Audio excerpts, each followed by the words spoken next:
High friends, Mayuri Jadhav Mayuri's food and travel ह्या चॅनलमध्ये आपलं स्वागत आहे। आज आपण बनवतोय फराळी स्पेशल साबुदाणा खिचडी। ह्याची सामग्री आहे, मी 1 वाटी साबुदाणा घेतला होता। तो रात्री मी आता भिजत टाकून दिला होता। तो आता सकाळी मस्त तो असा फुलून गेलाय, असं नरम झालाय तो आता।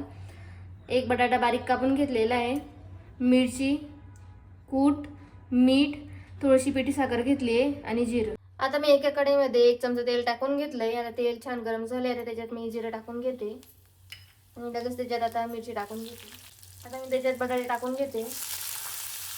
आता बटाट्यामध्ये मी थोडंसं चिमटीभर मीठ टाकते आणि त्याला आता थोडंसं 5 मिनिटांसाठी कव्हर करून द्यायचंय, म्हणजे बटाटे आपले शिजून जातील। आता आपले बटाटे असे शिजून झाले बघा, तुम्ही बघू शकता। असं मस्त लालसर थोडेसे होऊ द्यायचे त्यांना। आता आपण त्याच्यामध्ये आपले साबुदाणे टाकून घ्यायचे। आता छान मिक्स करायचं त्याला। आता मी साबुदाण्यामध्ये थोडंसं चवीप्रमाणे मीठ टाकते। अगोदर टाकलं होतं मग आता थोडंसंच टाकायचं आहे आणि थोडीशी पिठी साखर टाकून घ्यायची।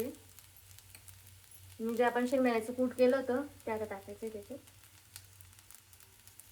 मस्त मिक्स करून घ्यायचं आहे। आता साबुदाणा छान मिक्स करून झालाय। आता मी त्याला 5 मिनिटांसाठी कव्हर करून देते। आता आपली साबुदाण्याची खिचडी बनवून तयार झाली, आपण बघून घेऊ। तुम्ही बघू शकता किती छान झाली, एकदम मस्त मोकळे मोकळे झाले साबुदाणे।